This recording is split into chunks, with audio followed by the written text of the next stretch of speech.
When Lisa Harper showed up at my door with a $5,000 fine for illegal hunting, I just grinned. That piece of paper sparked a chain of events that left the Pinewood Meadows HOA in shambles. They thought they owned every corner of this neighborhood, but they forgot one thing: property law. When I dug into their so-called community trails, I uncovered a secret that turned their world upside down. If you've ever fantasized about putting an HOA in its place with property rights, this story's for you. By the way, where are you reading from? I'd love to know how far this story reaches that I never meant to become the neighborhood outcast. 2 years ago, I moved to Pinewood Meadows, a serene suburb in western Washington, seeking tranquility after 8 years in the military and 5 in Seattle's tech grind. My name's Ethan Caldwell, 38, a software engineer for a cybersecurity firm. The job's lucrative, flexible, and let me trade city chaos for this forested haven. Pinewood Meadows seemed ideal.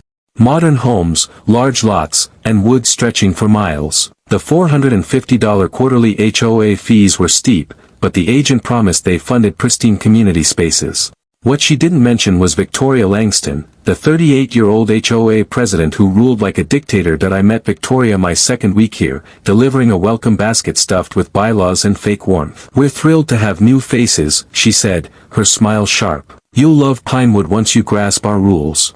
That was my first warning.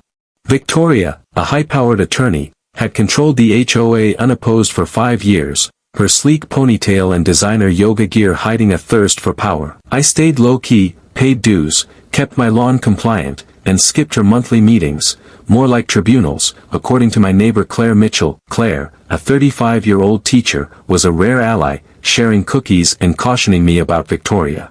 "She can mean well, but her way's the only way," she said. I might have stayed off Victoria's radar forever if not for my hobby, hunting. Raised in Montana, I learned from my grandfather, a tradition I cherished for its calm focus. In October, I found an 80-acre wooded tract behind our neighborhood, ideal for deer season. Checking county records, I discovered it belonged to Harold Bennett, an 83-year-old in Florida. I emailed him, requesting hunting permission. He replied promptly, "Owned that land 50 years.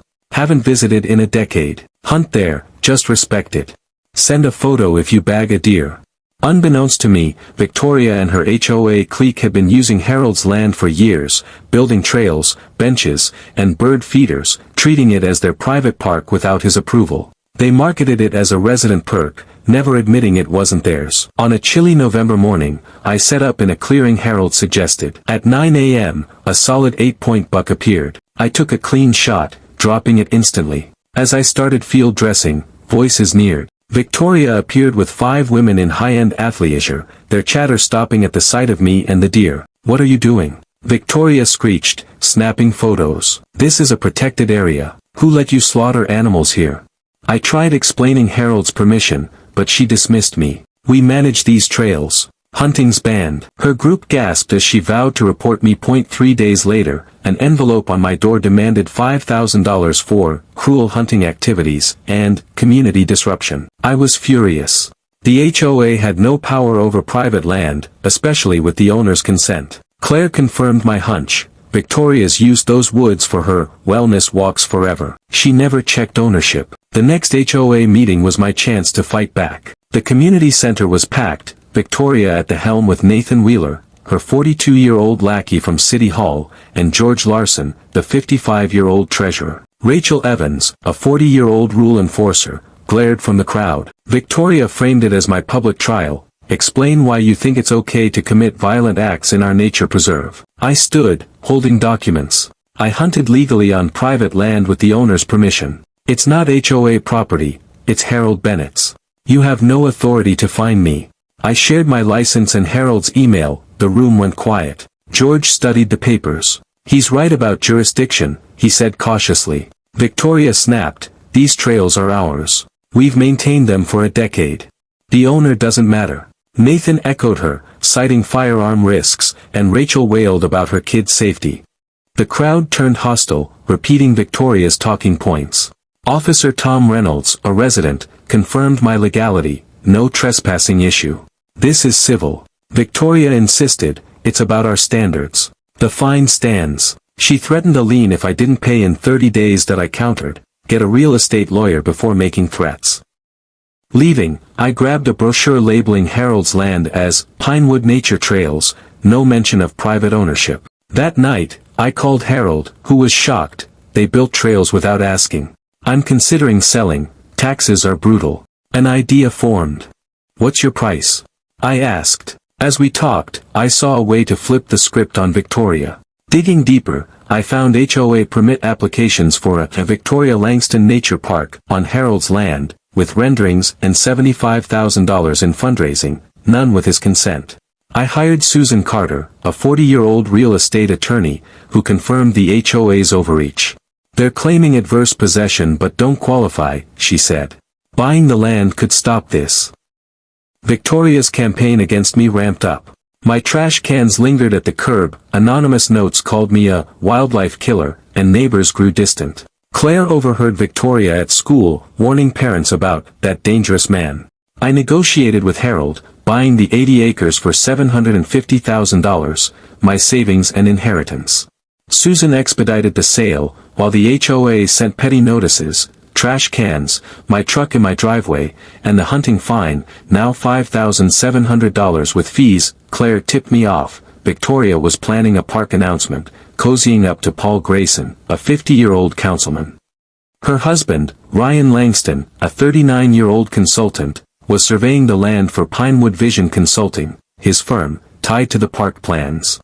The HOA was scheming to claim Harold's land. The day after closing, Victoria and Nathan arrived with a lawsuit threat. Pay, or we'll sue, Victoria said. I smiled. You'll get my response soon. Next morning, I invited them in and presented the deed. I own the 80 acres now. Your trails, benches, and park plans are on my land without permission.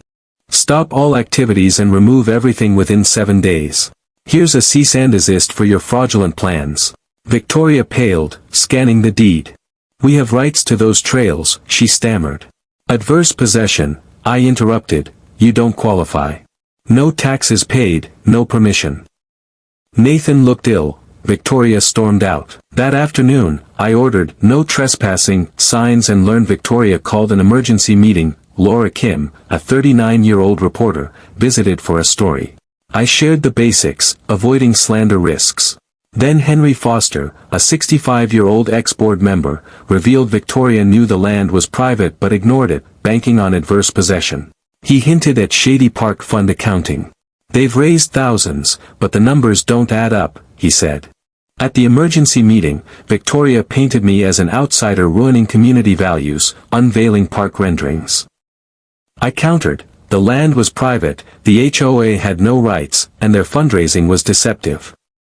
The crowd split, some angry, others questioning Victoria's finances. Ellen Harper, the 42-year-old secretary, looked anxious, avoiding my eyes. My signs went up, but trail cameras caught Nathan and others vandalizing them. I filed for HOA financial records and met Ellen secretly.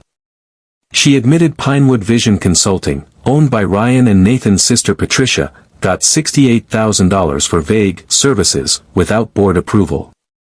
Victoria threatened my job, Ellen said, giving me a flash drive of records that I passed the evidence to Detective Mark Sullivan, who opened a financial crimes case. Victoria escalated, planning a trail preservation walk, a mass trespass. I prepared, designating my land a wildlife reserve, adding a sturdy fence and legal gate. On Saturday, Victoria led 30 protesters, but patrol cars arrived. Sullivan warned of arrests, noting Victoria's event as evidence in her case. Her crowd scattered, her influence fading. The investigation grew. Ellen and George cooperated, exposing $68,000 funneled to Pinewood Vision for personal use. The board was disbanded, and Claire became interim president, ordering an audit.